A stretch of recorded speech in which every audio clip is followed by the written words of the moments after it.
Hello YouTube, today we're going to discuss the principles of specificity and carryovers when it comes to bodybuilding.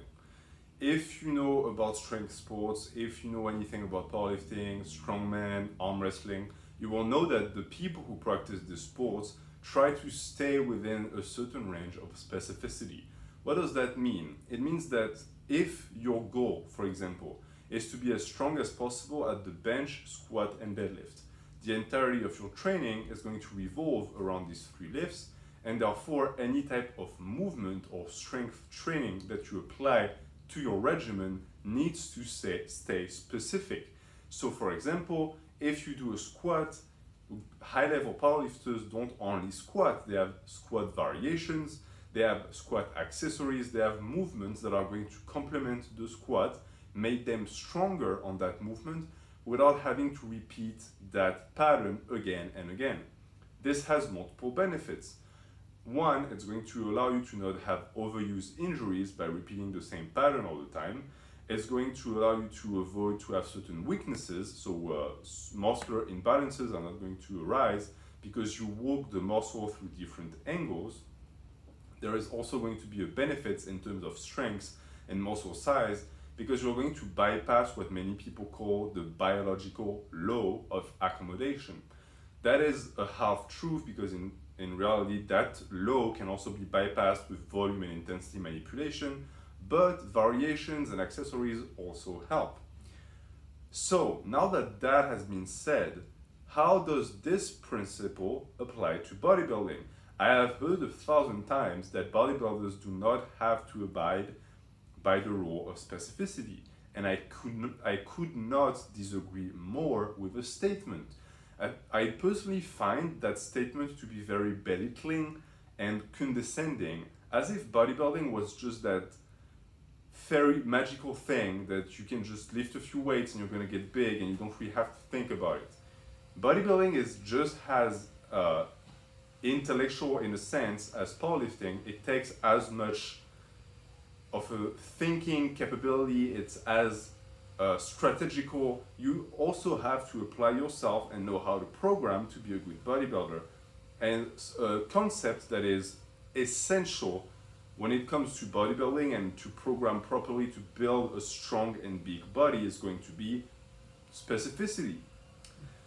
So as far as the way I apply specificity to my training and the way I think people should do it too, you are going to, as a bodybuilder, you're going to increase your tonnage with time. And you'll increase your tonnage through what? Lifts. So you're going to have to select a number of lifts that we call exercise selection, that are going to be what makes your training regimen and your program. And I advise that you stay within the range of specificity when you do so. Personally, I picked a number of compound movements, of polyarticular movements that are going to involve a large amount of muscles that are going to allow me to move a lot of weight. Once I picked these movements and I made sure they agreed with me, I picked the variations and accessories that are going to complement them so that I stay within the range of specificity. Why do you want to do that? You want to do that because you don't just lift with your muscles. You lift with your nervous system, you lift with your brain, because your brain is the organ that is sending in portions to the muscle to move. And we know that there is such a thing as neurological pathways that are going to make you much more proficient at a lift if you practice it enough. But the flip side is also true. If you stop practicing a lift, you unlearn the movement. I guarantee you, if you stop squatting for a year and you return to it, you're going to feel wobbly. It's not going to feel as good. You are going to relearn it much faster than you learned it in the first place, but it's still going to take some time. And as you relearn it, you don't have the ability to push the muscles as much because your technique is not on point. We want to avoid that, meaning that every single lift you do to build your body as a bodybuilder needs to fall within that range of specificity.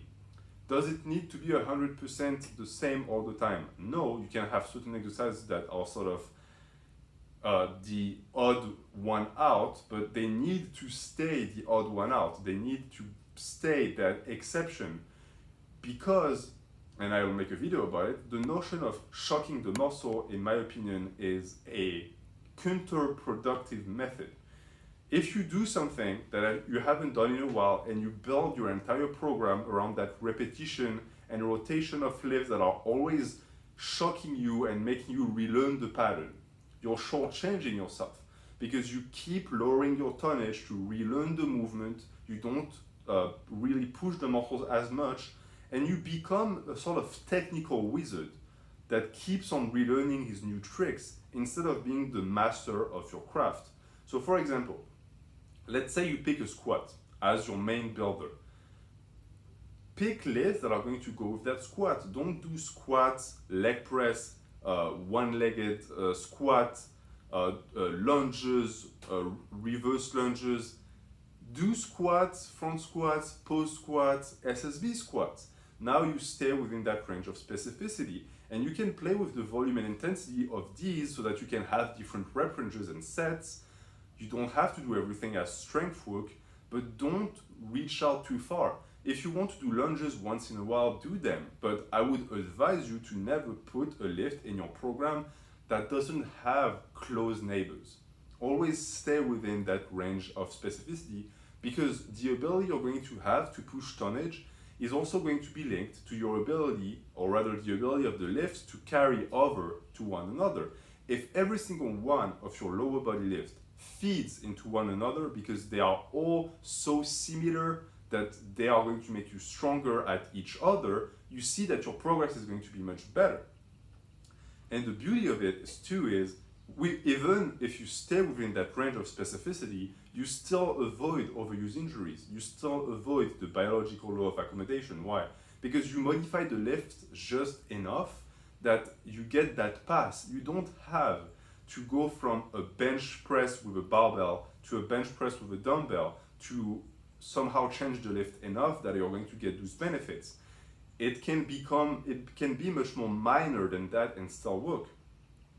Does it mean that you have to always do that? No, but keep in mind that exercises that are never replicated in the program are going to progress slowly and are not going to be as beneficial in the long run. If you love them, if they feel special to you, if you get something from them, then keep doing them, but don't make that exception the rule. Don't make it the entirety of your program. Don't be that guy. So that's going to be it for this training principles video. If you have any questions about specificity for bodybuilders, let me know in the comments, and I will most likely in the future make a video dedicated to explaining why the idea that specificity doesn't apply to bodybuilders is nonsense. Thank you for watching. Have a good day.